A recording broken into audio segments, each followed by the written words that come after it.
What up? My name is Jimmy McD, and you're listening to Boring Crap Made Not So Boring. Today, we'll be talking about cuneiform, the earliest known form of written language. So, let's get right into it.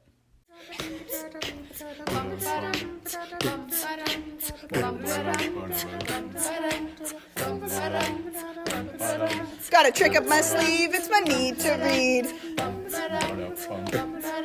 Don't need to plead, I'll give it for free.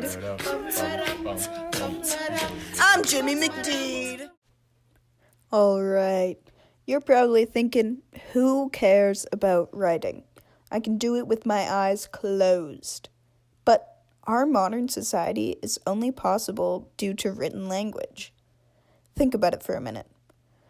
Our news, messages, and jokes can be spread across the world because we can write them down.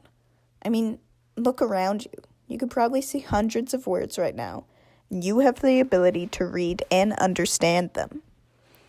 I believe E.A. Spicer said it best with this quote: "Writing has been perhaps the greatest single factor in the advance of mankind to date. For though science may have overcome space, writing conquered time by converting all history into a continuous and ineditable record." That quote comes from his book, Cuneiform Law and the History of Civilization, page 537. As far as we know, cuneiform is the oldest written form of language in the world. Actually, it's more of an alphabet than a language, and there are an estimated amount of about 15 languages which use it, some such as the Sumerian, Akkadian, and Babylonian. We don't know exactly who invented it, but we know that it originated in ancient Sumer, likely around 3,300 BCE. It is estimated that it was used for about another 3,000 years or so after that. Now, the big question is, how did it develop? Why did humans just start writing things down all of a sudden? Basically, we started off by using pictographs, which is pretty much what it sounds like, pictures. Pictographs were mostly used in temples because they were the ones who had the most stuff to keep track of, and it was simply too much to rely on their memories. They were also used for trade, kind of like an early form of a receipt.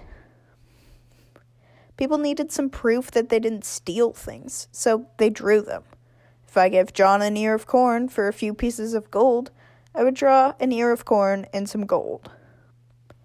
As trade boomed, it became more and more difficult to draw everything, especially at the large quantities that they were trading things. Slowly, simpler symbols replaced drawings for the ease and speed at which they could be used. Soon, a whole new alphabet was created, with each symbol representing something different. These symbols were kind of shaped like a wedge, most of them being pretty triangular. Actually, cuneiform literally translates to wedge-shaped, so that should give you an idea of just how iconic these symbols are. The whole alphabet was named after them. To create these wedge-shaped symbols, early Sumerians would use the slanted edge of a stylus pressed into a slab of wet clay. These styluses were usually made from reeds, cut at an angle to provide a variety of shape-making options. Now, what I find really interesting is how we know so much about this ancient script. As opposed to the ancient Romans, say, who wrote on papyrus, the ancient Sumerians were writing on wet clay tablets and then letting them dry. Once they were dry, they were hard as a rock, meaning they preserved really well, and they've helped us learn a lot about the culture in these areas. Because of the strength of these tablets, we can read stories such as the Epic of Gilgamesh, one of the most fascinating and wacky stories out there. Now, I want you to think again about how much you use writing, or how often you read things. You probably wrote in the YouTube search bar to find this podcast. Next time you write, remember to thank the ancient Sumerians, who truly changed the world with this revolutionary invention. That's all I got for you tonight. I hope you enjoyed it and learned something cool. I'm Jimmy McD, and you just listened to Boring crap made not so boring. Better see y'all all next week. Big thanks to the Rockridge Senior Improv team for making that sick beat you heard at the beginning. See ya.